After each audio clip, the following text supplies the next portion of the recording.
The lights when it was pink. Let's see what it looks like. It's just, I don't care. Thank you.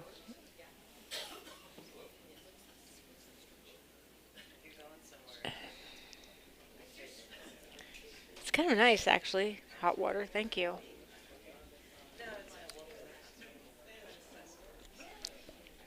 It's really hot. Oh, I'm.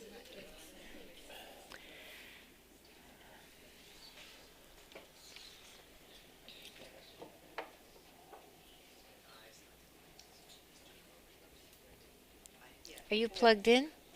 Oh,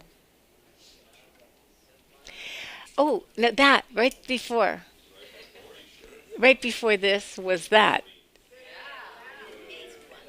Does that look? Does that look weird?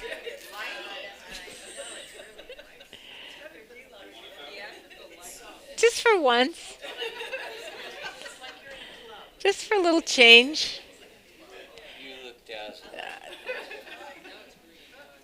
Dazzling. That's what you are, dazzling. Just for one time. It's just nice on the eyes. I don't know what it looks like to you guys, but you can still see us. So welcome everybody. Am I on, Marilyn? Yes, okay. Can everybody hear and back?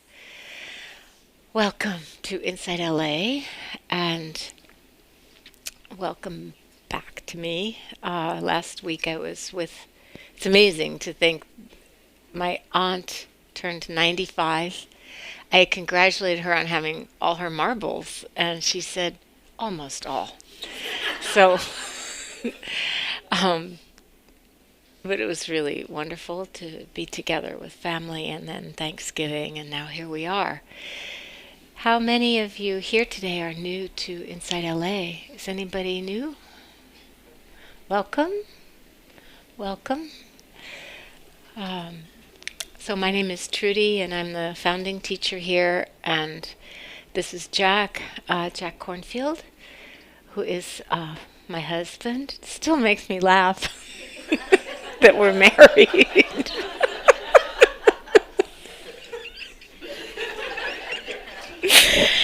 um, but in a good way. I'm really enjoying being married to Jack. It just cracks me up sometimes. So, for those of you who are new, what we do is we sit for about 35 minutes and then we introduce ourselves, and that just means saying your name, nothing more than that. And then we have teachings and some dialogue, conversation together. So I will lead the meditation. That's also a strange expression, lead. My brother used to say, "Why? How can you lead retreats?" But anyway, we a little bit of guidance at the beginning, about maybe 10 minutes, and then we sit in silence, and we really learn to more and more trust and revere and appreciate at least the silence, which is rare in this world.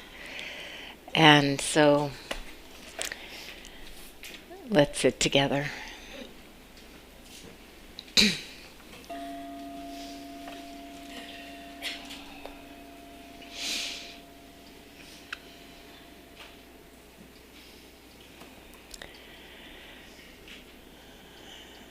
So just allowing your mindful awareness, your attention, to fill the body. How do you do that? By actually bringing attention to how it feels physically to be sitting here.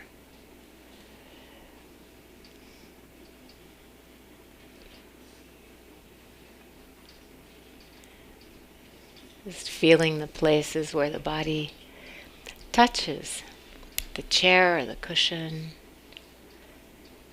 the feet on the floor or the mat,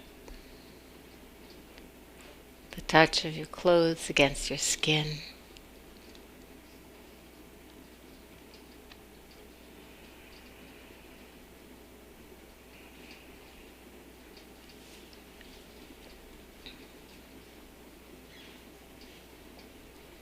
Appreciating the stillness of the body, sitting quietly without moving around,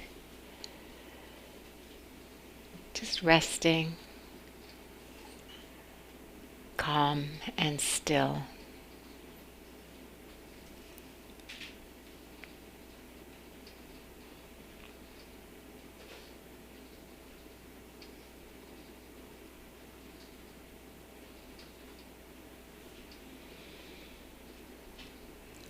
And then sensing, again, feeling in the body the movement of the breath, the sensations that come with the movement of the breath in the body.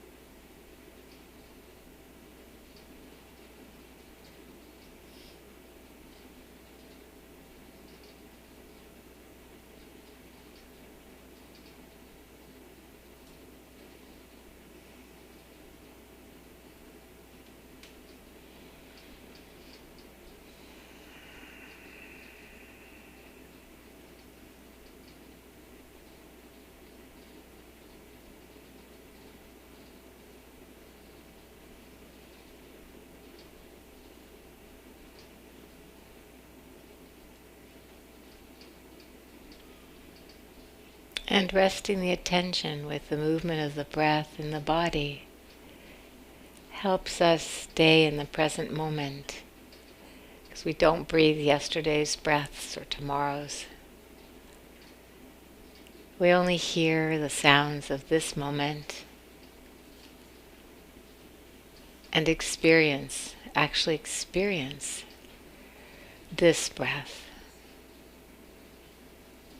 moment by moment.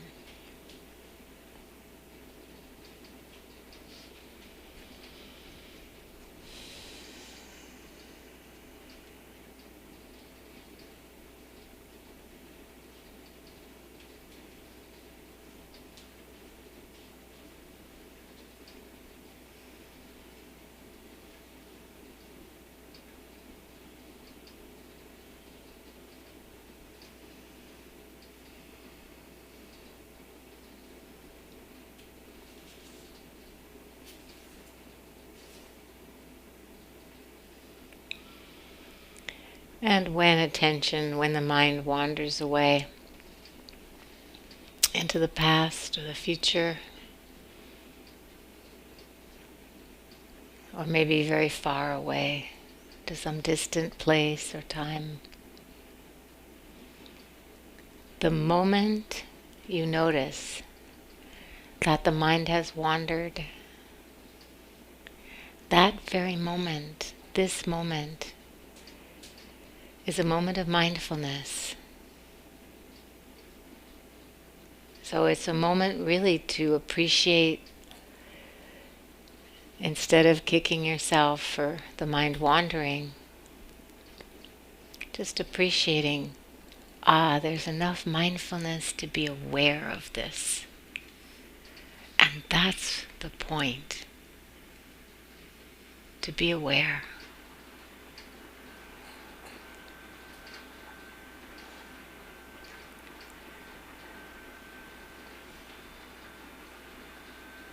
And to suffuse that awareness, to bring a little love into that awareness.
We're bringing the intention to learn, to understand, to see, rather than to judge or criticize or compare.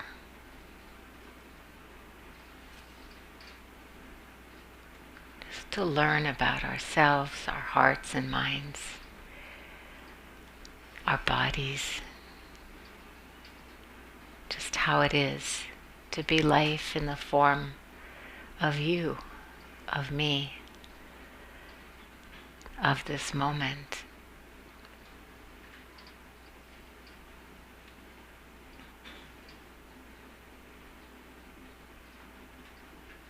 Just noticing as kindly, as tenderly as you can how it is for you right now.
One, would you turn off the heat? It's warmed up. Thank you.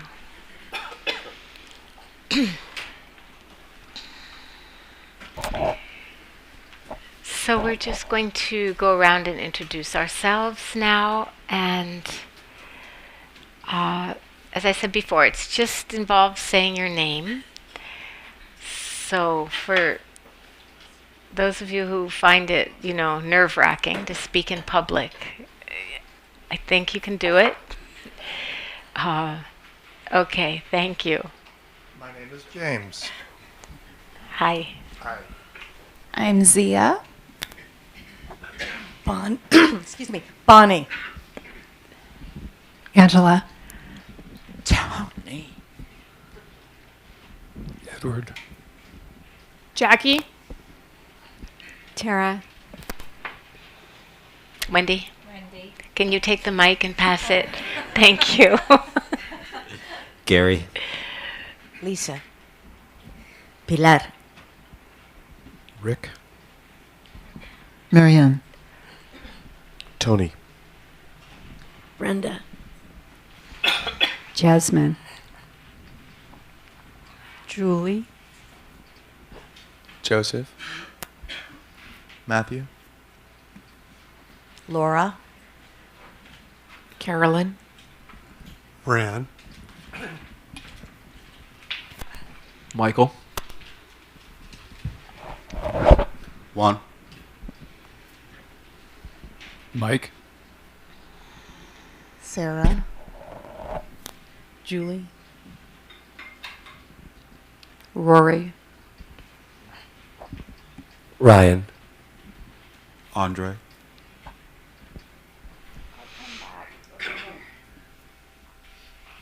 Samantha. Marcy. Sharon. Alexis. Janet.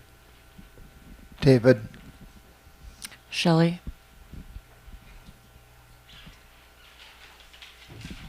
Diana. Cindy. Elizabeth. Leslie. Sibel. Eva. Marianne. Amy. Maria. Kathy. John. Tracy. Jen. Was that everyone? Did I miss anybody? Thank you. So usually I start and Jack follows me, but this morning I feel it would be really nice to have you start, and I'll follow you. We arranged this ahead of time. Sure. Sure. Whatever you say, dear.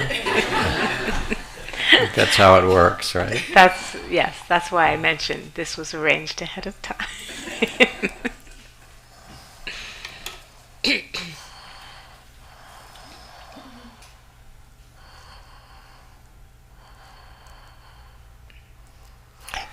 So this is the Thanksgiving weekend. It looks like you survived it. Somewhat heavier than when you started, and hopefully in good enough relations with your family after all of that. And when I think about Thanksgiving and gratitude, mostly I think about gratitude for this mystery of being alive at all, and how remarkable it is that there is life, and that it comes in this weird form of you and me. Every morning in the monasteries where I lived, the monks and nuns would do a prayer or a chant that was one of gratitude. Gratitude for the food we were given, gratitude for the shelter, gratitude for the care, gratitude for the community, gratitude for all the kind of things that were supporting our lives. And I think about the comment that Carl Sagan, the great cosmologist, said, if you want to make an apple pie from scratch, you have to start with the Big Bang, right? That really things come out of nowhere and then they've existed in some fashion. And so then the question is, what do we do with this mystery? There was a time when Russian astronauts were stuck in space in one of the early trips in space or space stations. And it wasn't clear whether they were going to get back or not. I think the heat shield on their return vehicle had lost some tiles or something like that. And so they tried to do what they could to patch it up. And then they started on their journey back, unclear whether they'd make it down to the surface of the Earth. And they did. And when they got out of the capsule in Kazakhstan or wherever it was, they kind of staggered out of the capsule and got down on their knees and kissed the ground. And they said all they wanted was to have their feet on the earth, to see the people they knew, to see the blue sky from the surface of the planet, to breathe this air, to feel that they were alive here. And I think of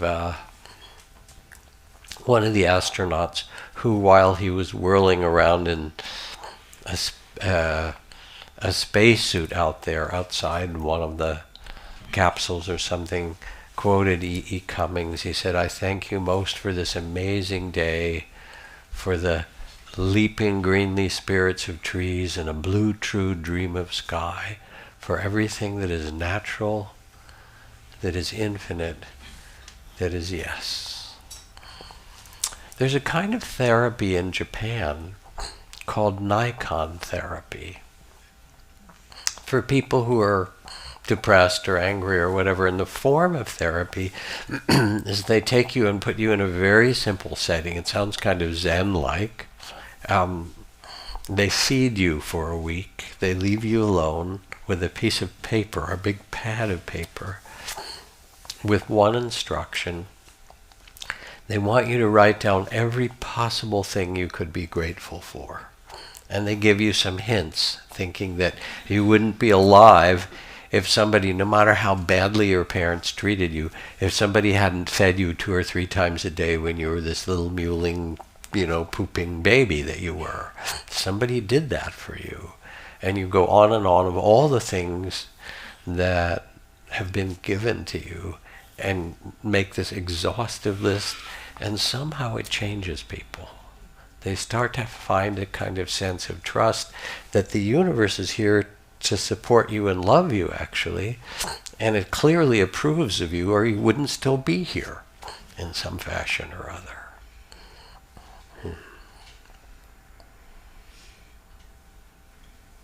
So gratitude, what does it mean, and how do we experience it? The line from Whitman, my favorite line from all his Leaves of Grass and all his poetry, he writes, "The running blackberry would adorn the parlors of heaven." And the line I love is, "A mouse is miracle enough to stagger sextillions of infidels." That just the existence of life itself staggers the imagination and says, wow, how could it be that it made all these weird beings? And that we kind of ambulate around, as we do, falling one direction and catching ourselves, falling the other direction, catching ourselves. And as I often say, putting, dead plants and animals into one hole at the end and glugging them down through the tube after we grind them with the bones, right? I mean, it's weird. It is. And these eyeballs, come on. Ears, how did you get in there, right? It's really, really mysterious. So how do we keep this spirit alive?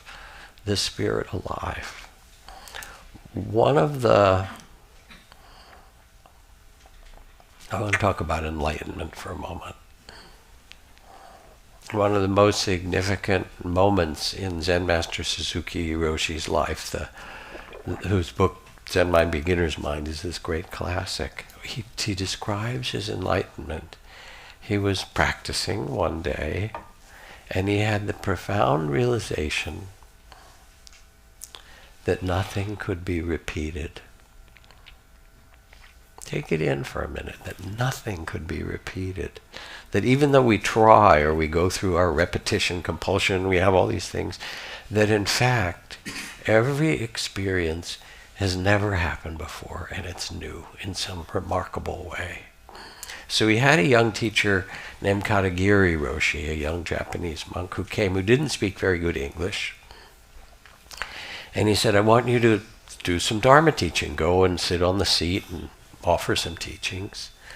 And Katagiri says, I know so little English. He was still relatively new in learning language being here. He said, I'm not ready. And Suzuki Roshi said, you must go. And he said, but, I can't speak good English. He said, okay, I will show you. So Suzuki Roshi went into the zendo, bowed to everyone, took his seat, meditated, a little stick of incense, rang the bell, it was time to teach. He said, today is today. Today is not yesterday. Today is not tomorrow. Today is today. And he bowed and he left.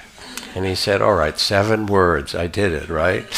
You don't need a lot of English to explain to people that the goal of practice is beginner's mind, is to actually see the world in a fresh way. This is what we call mindfulness or loving awareness. We practice in meditation not to make something remarkable happen, but the remarkable thing is to see it, to be present for it. Now, one of the things I love about Trudy, there are many things I love about Trudy, but basically, she's a big kid. She's very spontaneous. Yes, you are. Look at that. That look of wonder. She has this quality of beginner's mind a lot. She loves kids and she loves to work with kids. She'll drop down on her knees the minute she sees a kid and just get down there and be a kid with them. And she's done that, of course, for a lot of her adult life in all kinds of ways, starting schools and doing things like that. But mostly it's because she hasn't forgotten what it's like to look at the world with wonder. And remember how terrifying and amazing and beautiful and awful it is to be a child. And the kids get it. Okay, she's with us in some way. And this is that same quality of beginner's mind.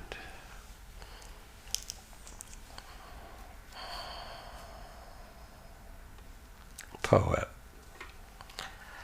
My dear friend Alison Luderman writes, sun drapes a buttered scarf across your cheek.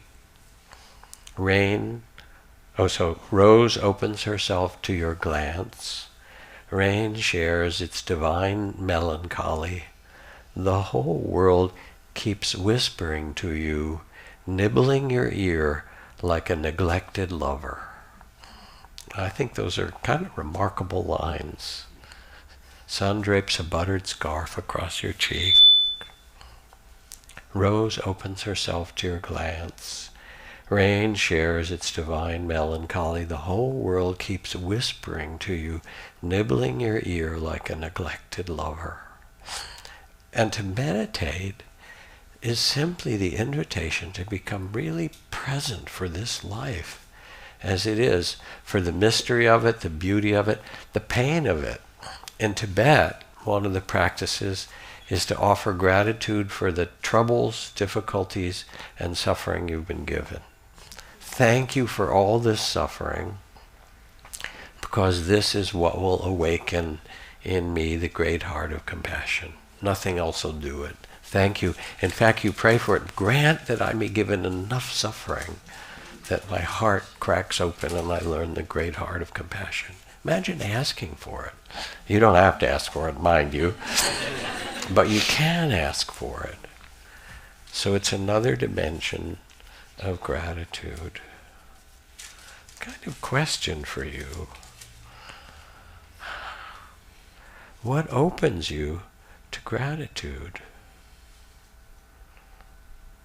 When do you open? You know?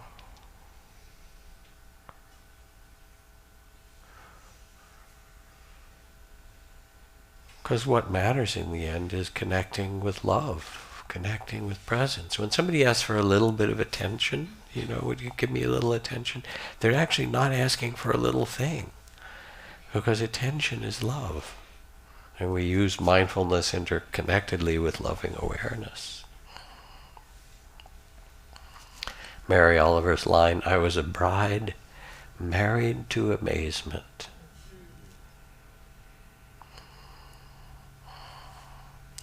And as I like to talk about, the mystic Thomas Merton was walking down the street one day in Louisville, Kentucky, after he escaped from his monastery for a kind of visit to the city.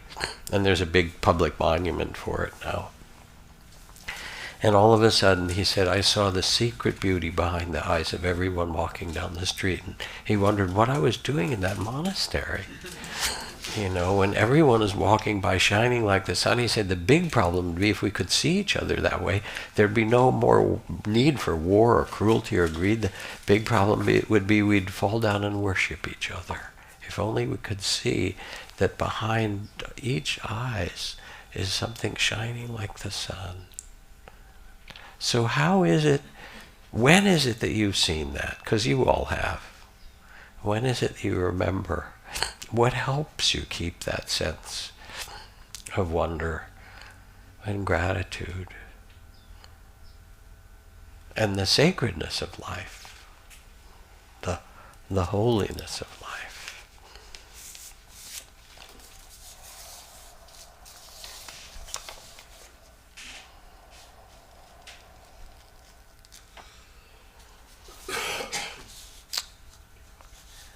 There's a poem I won't read to you except for 2 lines. It says, in the evening we shall be examined on love, and it won't be multiple choice. In that great blue book of the sky, you will be examined. What matters in the end, really? How present we were, how well we loved for this life.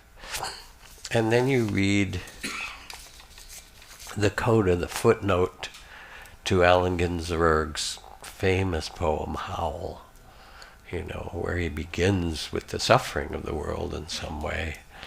And then he ends, holy, holy, holy, the world is holy, the soul is holy, the skin is holy, the nose and the tongue, the asshole is holy. This is Allen, you know. He's just got to tell it the way it is, right? Everything is holy, everybody's holy, every day in eternity. Holy the typewriter, holy the poem in the typewriter, holy the groaning saxophone and the solitudes of the skyscrapers and pavements, holy the cafeteria filled with the millions, holy the mysterious river of tears underneath the streets, holy the vast lamb of the middle class, holy the crazy shepherds of rebellion, holy Los Angeles. He goes on, holy New York and San Francisco, Peoria and Paris, Tangiers and Istanbul, holy time and eternity, holy the sea and the desert and the railroad and the visions of the eyes, holy forgiveness, mercy, charity, faith, holy our bodies, our suffering, our magnanimity, holy the supernatural, extra brilliant, intelligent kindness of the heart.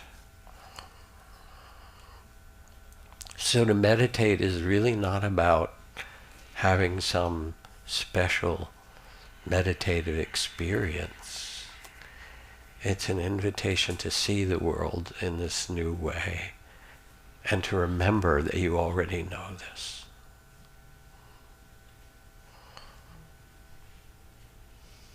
Thank you, Jack. You're welcome, dear. That was beautiful. I got so caught up in listening to you, I completely forgot what story I was going to begin with. But I will just say something about what Jack was saying about working with children, because I have spent much of my professional life working with children and their families, and actually wrote the first chapter of 1995, or no, it was early 2000, early in the century, the first chapter on using mindfulness to work with children in psychotherapy, actually. And I do love the company of children. I love their company because their world, especially the younger ones, is not so mediated by thought. They're really living in the direct experience of the world. And I'm not trying to idealize that children are so pure-hearted and beautiful, and we're not, because all you have to do is cross them to find out what they're really like, which is like us. We just have it hopefully a little more under control in terms of our reactivity. But there is that sense of freshness and wonder and beginner's mind, and to be able to see things through their eyes is really often just a great privilege. And I think about I remember children that I worked with decades ago because their take on things was so. Well, here's one. I remember one little girl. She was a twin, and she was part of a family where just boys were just valued more than girls. That's just the way it was, and still is in many families and in our culture. And so anyway, she needed some support, and she also needed some positive ways to work with her anger, because she was really mad and she wasn't getting along at school, and she was mad at her teachers and not having friends and not a very happy camper. And so I was encouraging her. She was wearing a very fierce puppet on her hand, and I had another puppet, and we were crawling toward each other on the floor, with our puppets. And I thought, well, we'll have a drama and she'll see that it's okay. She can express her anger in this play form. And I had my idea about it. We're crawling toward each other. And she suddenly looked up at me and said, "Is this your job?"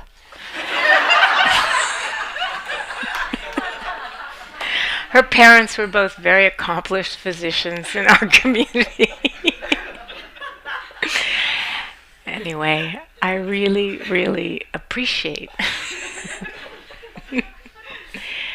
Well, this is like the Emperor's New Clothes, that story.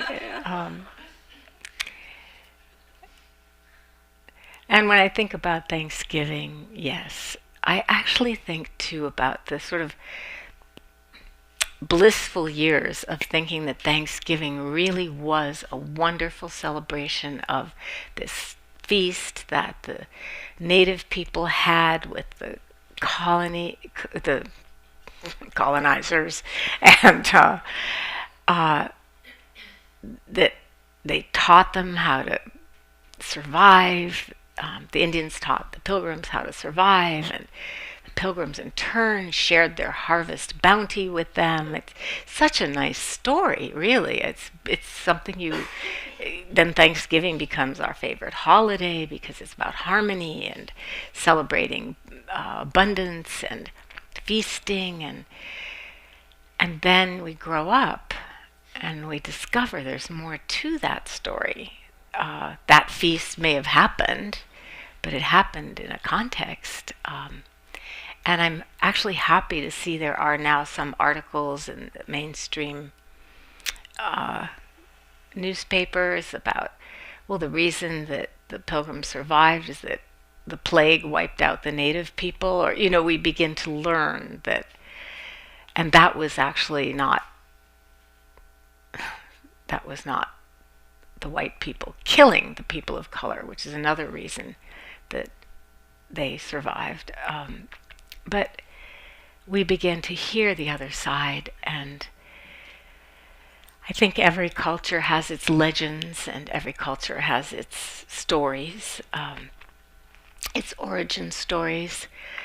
But for us to be able to include sort of both sides is really what we're doing in our practice of meditation. Being able to learn how to embrace, not to love everything, but to hold it, that sense of embrace, to be able to hold these opposites in one heart and let them peacefully coexist. We can understand the need of every culture for its origin stories, and we can also learn history and understand as best we can through history what has actually happened to people whose descendants are still here, some of them anyway. And I wrote this week, I don't know how many of you get the newsletter and actually read the little blog. Oh, quite a few. That's nice. Well, I wrote this week about Thanksgiving, whether we're looking forward to it, to the actual day of sitting down with whoever we're sitting down with, whether we're celebrating because we don't have to sit down with anybody and what a relief that is, whether we're dreading the conflicts that do erupt at the dinner table occasionally. I'm happy to say that everybody was on their good behavior in our family this year. I hope. What was it like? Well, we don't have time to hear about everybody's Thanksgiving, but to be able to hold the conflicts, to be able to hold the love and celebration, to be able to be present with it all. That's what we're practicing when we're being present with our fantasies and our boredom and our moments of stillness and peace and all the things that we encounter in our meditation practice. And I wrote about this holiday time as a time of inner pilgrimage. That we think of a pilgrimage as going far away to somewhere fantastic, where we're going to learn amazing new things and see amazing new things. And what is it, like that line of the neglected lover nibbling at our ear? When we can look with those fresh eyes of the kids, everything is amazing, actually. Everything is amazing. Watch a baby discover their hand and realize that they can actually move it and it moves and I'm doing it and oh my God. I mean, whatever. They don't say oh my God, but they don't say anything. They just look. Or their foot, realizing that it's actually all connected. And anyway, yeah. So the feeling of inner pilgrimage is that feeling of discovery, of learning, of being able to see that we're in this journey together. We're having the journey, and that whatever we are approaching with that beginner's mind, fresh and wondering and looking and seeing the absurdity of certain things in our adult lives too, that when we approach life in this way, we don't have to go far away to learn and discover. We really can see what we see, hear, taste, touch, smell, think, feel. All of this can be what we haven't encountered before because maybe we thought that thought a million times, but it's in a different context now. It's in the context of loving awareness. It's not just repeating, although I know Suki Roshi said you can't repeat anything. It sort of feels like you can, doesn't it? Lots of times. And I wrote this quote. I actually read this quote in something that Lisa Wofford, who is, I think she's head of Yoga Works still, that she sent out in her invitation to practice pranayama. This is a quote from a Buddhist poet, sage, a wandering yogi named Saraha, who said, "Here in this body are the sacred rivers," the ones we might do a pilgrimage to. "Here in this body are the sacred rivers. Here are the sun and moon, as well as all the pilgrimage places." And then he goes on, "I've not encountered another temple as blissful as my own body. We might not feel that way about our own bodies the Sunday after Thanksgiving, depending on how much we indulged on Thanksgiving. But to realize that the bliss is just the sense of aliveness, like Jack was saying, that sense of aliveness, and that we can really feel just the cells, the organs, the muscles, the bones, the skin. No matter how far away our minds wander, we come back always. Come back home to this body. And this body might not be the same now as it was, when we started meditating decades ago or however long ago you began. But this body is like rivers of energy pouring through, and our attentiveness can transform our experience of the body from a thing that we weigh and measure and dress and constantly compare, to our reality that is suffused with appreciation and gratitude just because we're here and we get to be here. So I just want to share with you this sense of the inner pilgrimage that we're on together. And here we're practicing the inner pilgrimage by cultivating our love and compassion and joy and equanimity, our ability to hang in there and stay present with experience, and to do this together and to lend each other our spiritual strength and to support each other in the doing of this. So I want to open now, if you want to tell about your Thanksgiving, if you can relate the questions or the offerings to your practice that you're doing and how the practice is manifesting in your life, or questions that you may have about it. Love to have some chance for a bit of exchange. Yeah, we've got about 15 minutes or so. Yeah. Sharon. Geez. It's okay, hold it up. So it's my good. Thanksgiving was nice because I went with the intention of being of service and of help, and so I was able to stay neutral through the whole 5 hours. And I also brought Mindful magazine, and my wife was like, "Why are you bringing that?" And I'm like, "Just in case." But I had a question, which is about gratitude. And what I find for myself is, like, walking in the room, I felt this heartfelt gratitude for seeing both of you. And I don't really know you very well, other than I receive your newsletter every week and I listen to your guided meditations. And when I can't access my own loving heart, I access the two of you. And I also feel grateful because there's so much out there and decisions are hard for me. And I'm like, I have the two of you and one other person to access.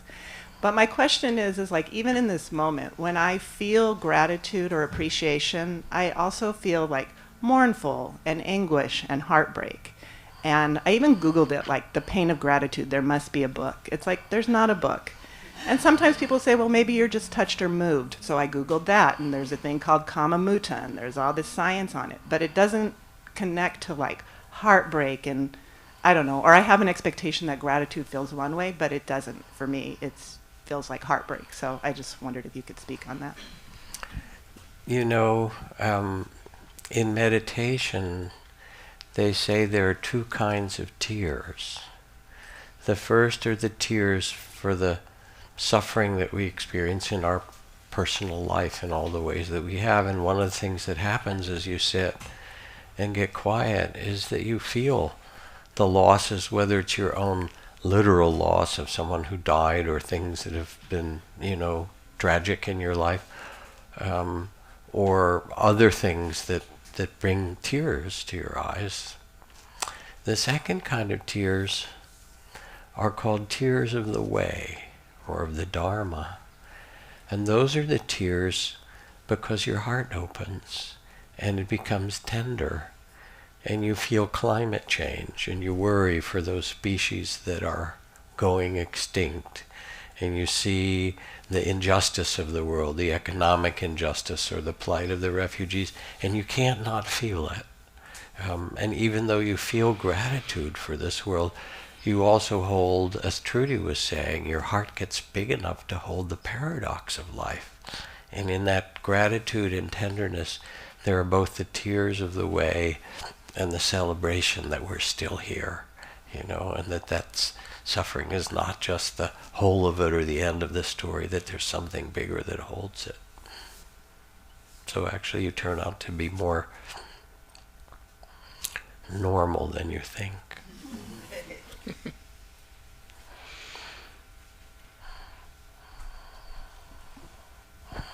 Hi, thank you. First, I just want to say I got here a little late. I don't know why my brain thought 9:30 instead of 9. I come all the time, but and so I just sat outside the door, and I could, normally I'm in here obviously, and I don't feel any sort of energies necessarily. It's more me and my, trying to, but out there I could feel this almost like energy field of you guys in here. It was very weird. I don't know, somehow being pulled away from it, I could feel it, and so that was just, I wanted to share that because it was very interesting. And for Thanksgiving, I've shared in here before that I've struggled a lot with addiction, and last year for Thanksgiving it was a bit of a disaster. I'd been sober for quite a while and relapsed, and there's something about the way things, I feel like the way things should be, like as opposed to the way they are, and for me often alcohol is a celebration, and it's a connection, and it's a warmth, and it's part of it, and except that that's not the reality anymore of how it turns out to be.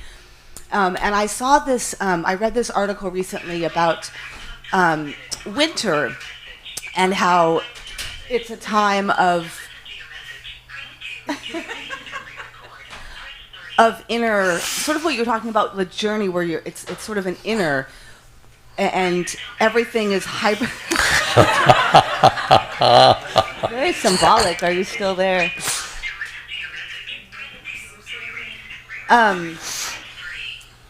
Where everything is sort of, it's a hibernation, and it's an inner, and it's a very quiet time, whereas the holidays tend to make us there's parties and there's shopping and you're out, and it kind of goes against the natural instinct of the time. And so I really focused this Thanksgiving on not necessarily having to do some big thing, but it went against what I thought of as a mother, that I should have this big thing for my kids and this big perfect, but it didn't turn out that way. So I was kind of going with this last year, and so I took my kids to Korean food. We'd never gone before, and watching them like try and navigate cooking your own food and how do you open I just sat there with wonder watching them.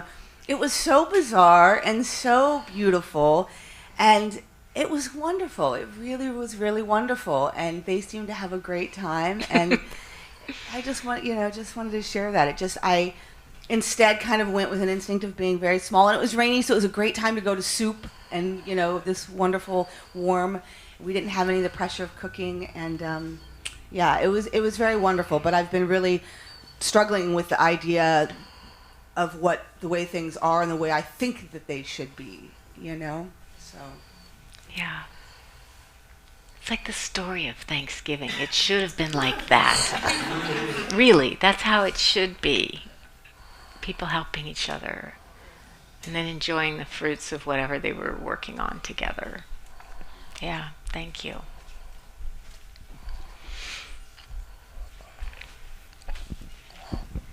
Hi.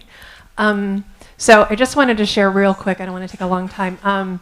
So I had hernia surgery last Tuesday, and I was going to be in the hospital on Thanksgiving, which was sort of a really big bummer. I like Thanksgiving a lot. And my family, I usually have to go to them for Thanksgiving. So because they're good parents, they showed up for Thanksgiving and came and visited me in the hospital. And I got out early. So then we were sort of left with, like, what do we do on Thanksgiving? Because we all thought we were going to be at Cedar Sinai. So Edward was at my house, Juan came over, and my parents were there, and we were sort of like, okay, well, what, Now what? what are we going to do? And, and also I was kind of, I don't really follow rules very well. So, they were like, rest. And I was like, no, but I'm good. Let's go. We'll have Mexican food. And so, we all went to go eat and came back, and everything was great. And I kept thinking, oh, this is so nice. Like, this should, how it should be. You're family and your extended family is here, and we're having this sort of non-traditional Thanksgiving, but it's all good because at the end of the day, my parents have showed up to take care of me, and this is great, and blah blah blah. And so everybody left. Well, my parents were still there, and my mom said, I want to get some dessert, and so I'm going to run to the store. I don't want to make anything, but I'm just going to, have to go get something. And I was like, well, if you feel like it. So I'm laying on the couch, and all of a sudden I hear out my front window, like, somebody yelling.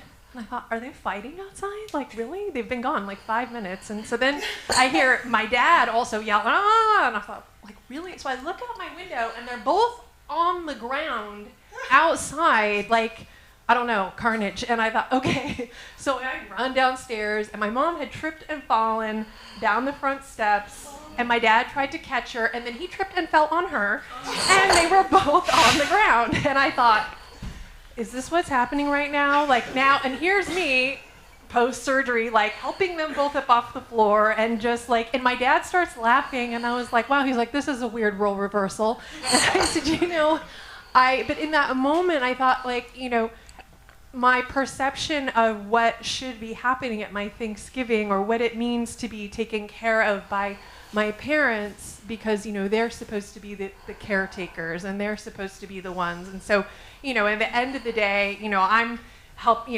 Mom, do I need to call somebody? Should I get someone? My dad, who usually is the person who runs in and saves the day, I could tell he's sort of also like, what the hell is going on?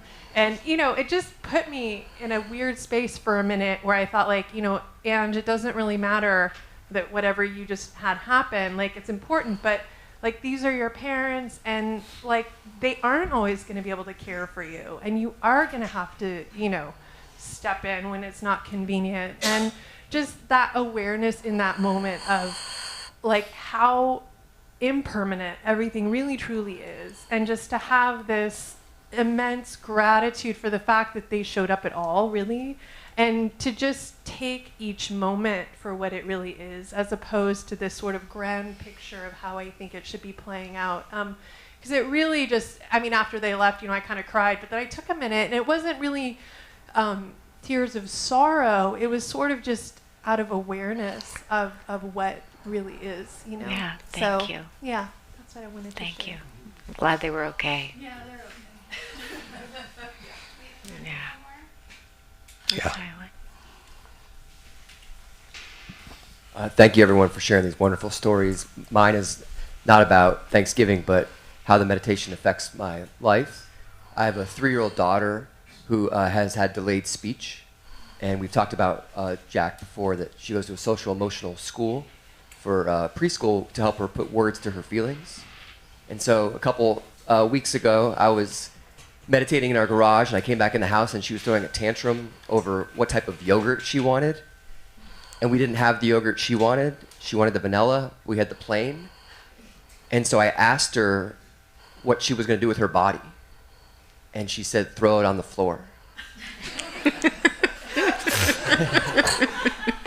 She had a plan. She had a very strategic plan there. So she was using her words. I was very happy. And I did not want her body on the floor because I had to prepare my day, and my wife was still getting ready in the shower. And I explained to her that the yogurt she wanted wasn't available, but we had different yogurt. And I took a breath, and then I asked her what she was going to do with her body. And she said she was going to sit down at the table and wait for the yogurt. Miraculous breakthrough. Congratulations. I run to the shower. It gets a little bit better and worse. I run to my wife in the shower, and I said, you're not going to believe this. I have to tell you this right now. But Libby used her words, and she's sitting at the table waiting for yogurt. And my wife looked at me like, okay, cool. And I said, you have no idea how hard I worked to get to this level. And it all happened because you're a calm meditator who could take a moment. No, seriously, you could actually take a moment and talk to her using your words, helping her. That's a beautiful story. Thank you. Thank you. I'm amazed that she would take plain yogurt for vanilla. Thank you. So was I.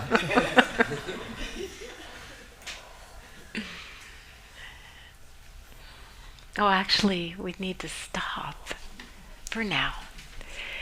So let's just sit together for a minute.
Whatever is served up to us, not just on Thanksgiving, but during this whole holiday season, whether it's love or heartache, joy, sorrow, family warmth or loneliness. May we all really see it as inner pilgrimage in the most open and undefended way. May we and all beings learn to offer each experience our full attention. Allow each person we meet to really matter. And may we fill our hearts with profound gratitude for this life.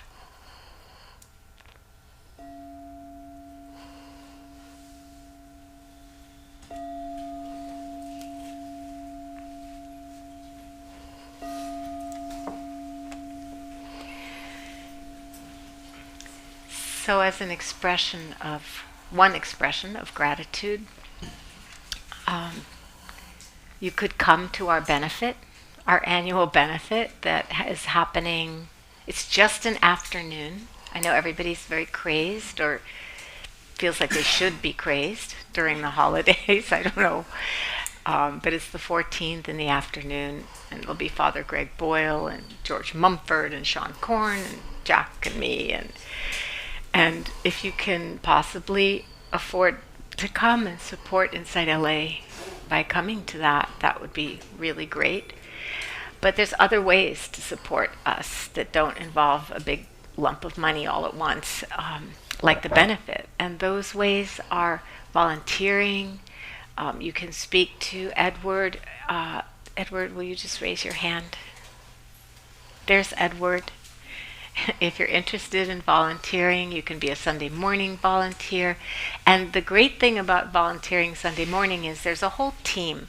Jasmine has a whole team, and so it's not like you have to come every single Sunday. You can come sometimes when you can, and it's really great help.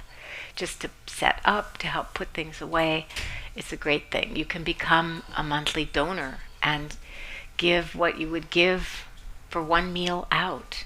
And if everybody in the room did that every month, we would relax a lot at Inside LA. That would be really wonderful. And let's see, how else can you give? You can give to yourself by coming and practicing. That is really the most important thing. I want to thank you for your practice very much. Jack and I are going this afternoon. Can't believe we're going to the airport on Sunday afternoon of Thanksgiving weekend. But we are. I'm wearing my Hawaii t-shirt because we are going to the annual Ram Dass retreat. And it might be the last one. Ram Dass has been ill. We actually spoke to him FaceTime the other day, and he looked pretty good. So you never know. You never know. But we're we've said every year this might be the last one, but who knows? Who knows? So we won't be here next Sunday, but then we will be back. So wonderful. Please keep practicing. And I love this. Soen Nakagawa Roshi said, and this is great holidays advice. He said, keep your head cool and your feet warm. So we'll see you in 2 weeks.